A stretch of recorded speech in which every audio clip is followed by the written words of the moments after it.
Αυτό θα ανεβεί στο YouTube, θα ανεβεί, παιδιά. Γιατί μάλλον θα φέρει κουλτούμπα. Και εγώ για έτσι βλέπετε εδώ. Όλος ο αγώνας μεταφέρθηκε.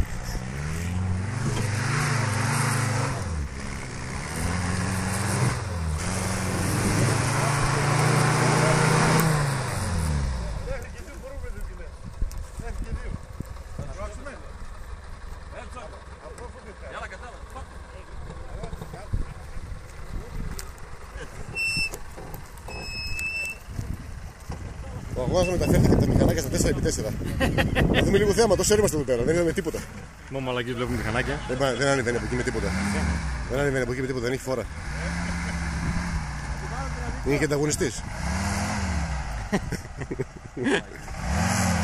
Τα δικαρτάρυπλα καλύτερα είναι τα δικαρτάρυπλα. Μπράβο! Άνετα. Μαλάκα, άμα κάνει μια τούμπα να πούμε πίσω, θα γίνει χαλκομανία. Εκεί μέσα.